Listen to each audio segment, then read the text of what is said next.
Plongez dans le monde de la médecine avec le Vasa Vasorum Club. Là où la connaissance circule comme le sang dans les artères, ces minuscules vaisseaux qui nourrissent les artères, notre mission est de nourrir vos connaissances médicales avec un contenu scientifique, clair, précis et à jour.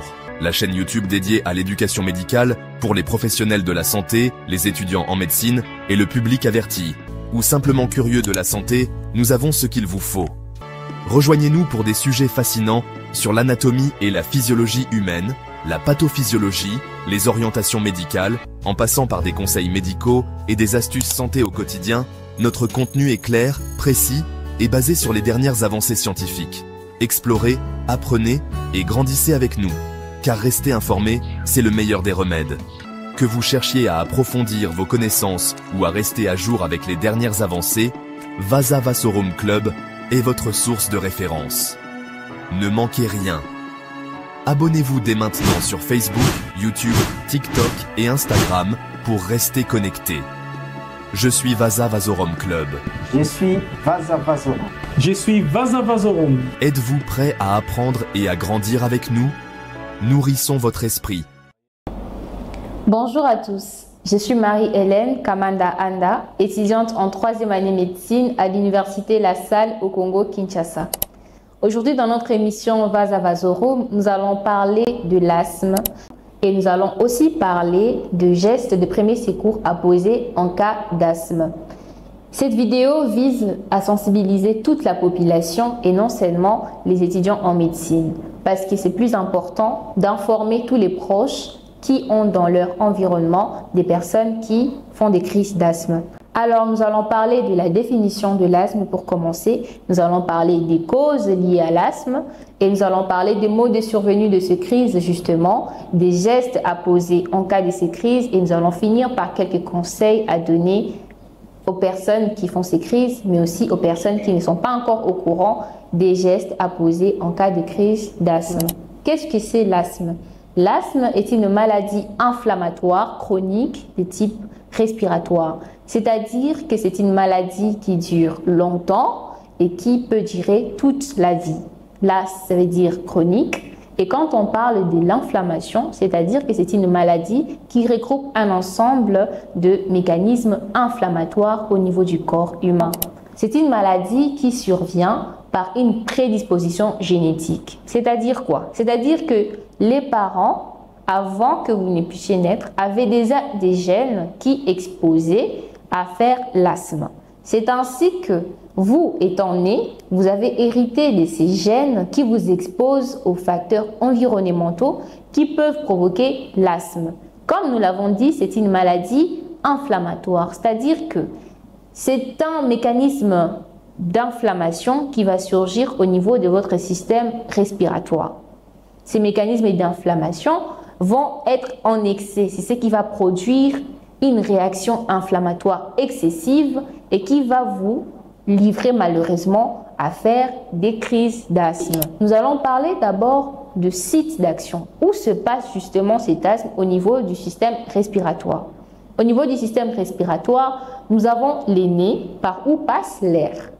Par la suite, cet air est acheminé au niveau de la trachée qu'on va retrouver au niveau de la gorge. Et après cette trachée, nous allons avoir deux tuyaux qui vont se diviser en deux au niveau de la poitrine et qui vont arriver au niveau du poumon pour amener l'air. Mais qu'est-ce qui se passe chez les personnes asthmatiques? Ces personnes asthmatiques ont des bronches qui ne sont pas en très bon état et qui sont sujets à des irritations très facilement, notamment quand ils sont exposés aux agents qui vont provoquer des allergies. Qu'est-ce qui se passe pour qu'une personne puisse manifester les crises d'asthme ou bien avoir l'asthme au cours de son existence? D'abord, nous avons une prédisposition génétique qui constitue un des facteurs génétiques. C'est-à-dire que les gènes qui proviennent des parents peuvent être transmis à l'enfant déjà dès la fécondation. C'est ainsi que l'enfant, au cours de sa vie, peut avoir ces gènes dans son organisme, mais ne peut pas encore manifester les crises d'asthme. Qu'est-ce qui va déclencher justement le crise d'asthme au cours de sa vie? Ce sera maintenant le facteur environnementaux. Donc, ce sont des facteurs que l'enfant ou bien le jeune adulte va retrouver au niveau de la nature et qui vont l'exposer à faire les crises d'asthme. Parmi ces facteurs environnementaux, nous avons notamment les allergènes. Les allergènes, ce sont des substances qui nous exposent à faire des allergies, comme le mot l'indique. Notamment, nous avons les pollens. Les pollens, ce sont des substances qu'on retrouve au niveau de nos fleurs et qui sont microscopiques, qui peuvent se déplacer avec l'air et qu'on peut inhaler par accident. Et ça peut provoquer une réaction inflammatoire chez certaines personnes.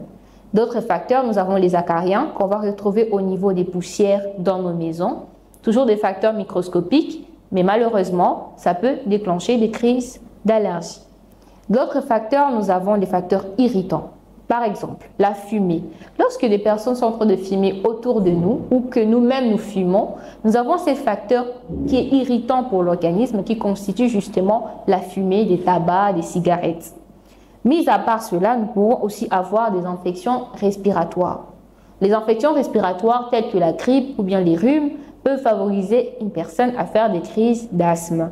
Et un des facteurs qu'on néglige très souvent, mais qui est à prendre en compte, c'est le stress. Le stress peut exposer une personne à faire l'asthme. Et pour finir, j'ajouterai l'exercice physique. Il faut prendre tous ces facteurs en garde pour une personne qui risque de faire une crise d'asthme. Donc, nos deux tuyaux qui constituent les bronches sont comme des tuyaux d'eau. Il y a un espace à l'intérieur. C'est cet espace-là qui permet justement les passages de l'air. L'air qui contient l'oxygène, les COD que nous connaissons.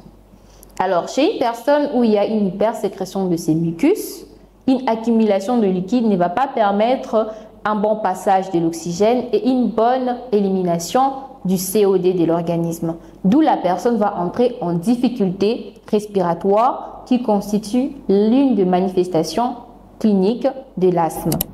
L'autre chose qu'on va avoir, ce sont des sifflements. Les sifflements vont apparaître au niveau de la respiration de la personne parce qu'elle ne sait plus respirer normalement dû à cette accumulation de ces liquides au niveau des bronches. L'autre chose qu'on va aussi remarquer, ce sera une toux qui sera sèche. Pourquoi il y aura une toux?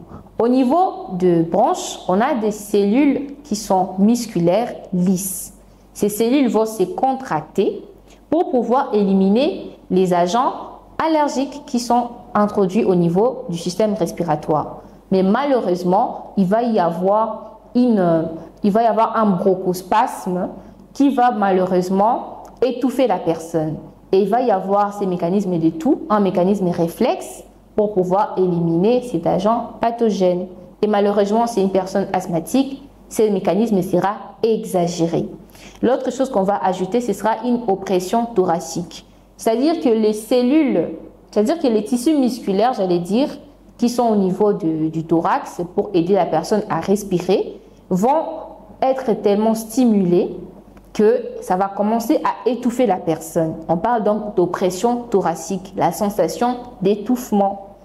L'autre chose qu'on va ajouter, ça c'est au niveau médical, on va avoir le bruit de wheezing qu'on avait d'ailleurs parlé lorsqu'on a parlé du sifflement. Alors quels sont les signes graves et les signes moins graves qu'on va retrouver en cas d'asthme? Nous allons avoir notamment une toux sèche pour l'asthme qui est léger.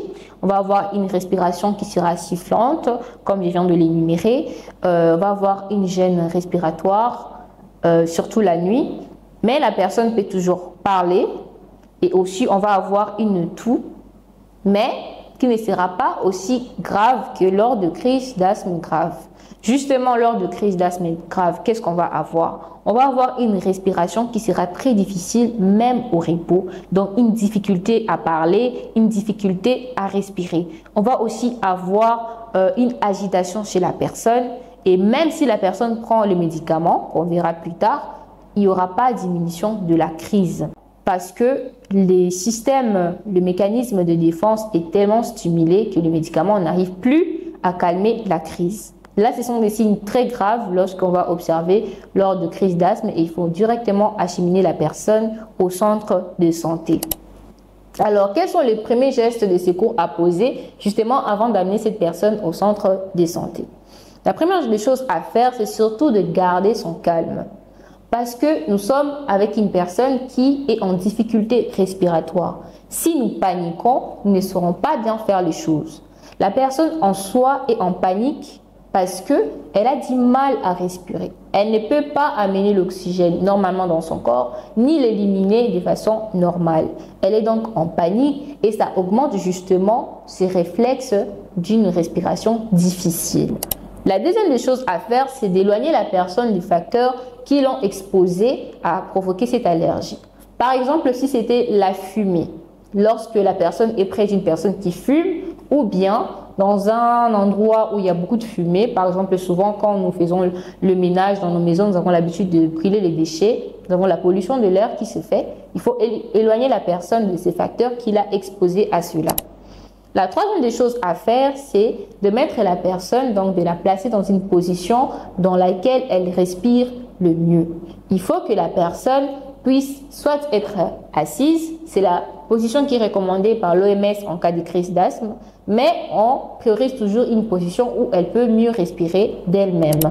Par la suite, si la personne suit déjà un traitement et a à sa disposition son inhalateur, donnez-lui son inhalateur, donnez-lui 1 à 2 bouchées uniquement toutes les 20 minutes. Ne pas dépasser les 2 bouchées. Sinon, on va être exposé à un surdosage qui est aussi très risquant. L'autre chose à faire, si la personne n'a pas d'inhalateur, il faudra justement l'acheminer très rapidement à un centre hospitalier le plus proche ou appeler un professionnel de la santé qui peut vous aider dans ce cas de figure. Et l'autre chose à faire, il faudra surveiller la personne une fois que la crise est passée. Certes, les professionnels de santé feront leur travail, mais vous aussi qui êtes les plus proches de la personne, vous pouvez toujours aider les professionnels en surveillant la personne. Pour finir, il faudra sensibiliser la personne à suivre son traitement. Les traitements brefs est constitué justement de l'inhalateur en cas de crise d'asthme. Mais il y a aussi un traitement à action prolongée que les professionnels de santé peuvent toujours donner si la personne est à proie aux crises d'asthme, surtout de manière régulière. Alors, on va donc retrouver au niveau du traitement un traitement à action brève. Là, on a avec les inhalateurs qui vont contenir dans leur sein des bronchodilatateurs, notamment le salbutamol et la ventoline, et des traitements à action prolongée avec les corticoïdes que le médecin saura adapter à chaque personne.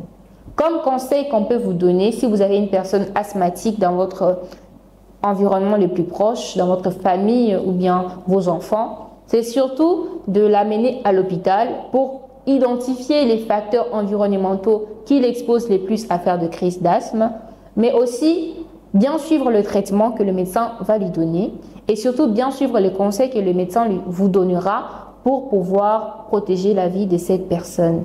L'autre chose à faire, c'est avoir un plan d'action en cas de crise d'asthme. Qu'est-ce que vous devez faire? Sensibiliser aussi les personnes autour de vous, parce que sensibiliser, c'est vraiment prévenir les maladies. Et surtout, éviter les agents déclencheurs liés à cet asthme. Alors, nous sommes arrivés à la fin de notre émission. Nous espérons que ça vous a plu. C'était Marie-Hélène Kamanda Anda, étudiante en 3e année médecine à l'université La Salle au Congo-Kinshasa. Je vous ai fait un briefing sur l'asthme et surtout sur les gestes à poser en cas d'asthme. N'hésitez surtout pas à vous abonner, à liker cette vidéo et à vous informer sur d'autres sujets que nous avons dans notre programme. Merci. Plongez dans le monde de la médecine avec le Vasa Vasorum Club. Là où la connaissance circule comme le sang dans les artères, ces minuscules vaisseaux qui nourrissent les artères, notre mission est de nourrir vos connaissances médicales avec un contenu scientifique, clair, précis et à jour. La chaîne YouTube dédiée à l'éducation médicale pour les professionnels de la santé, les étudiants en médecine et le public averti, ou simplement curieux de la santé, nous avons ce qu'il vous faut. Rejoignez-nous pour des sujets fascinants sur l'anatomie et la physiologie humaine, la pathophysiologie, les orientations médicales, en passant par des conseils médicaux et des astuces santé au quotidien. Notre contenu est clair, précis et basé sur les dernières avancées scientifiques. Explorez, apprenez et grandissez avec nous, car rester informé, c'est le meilleur des remèdes. Que vous cherchiez à approfondir vos connaissances ou à rester à jour avec les dernières avancées, Vasa Vasorum Club est votre source de référence. Ne manquez rien. Abonnez-vous dès maintenant sur Facebook, YouTube, TikTok et Instagram pour rester connecté. Je suis Vasa Vazorum Club. Je suis Vaza Vazorum. Je suis Vasa Vazorum. Êtes-vous prêt à apprendre et à grandir avec nous? Nourrissons votre esprit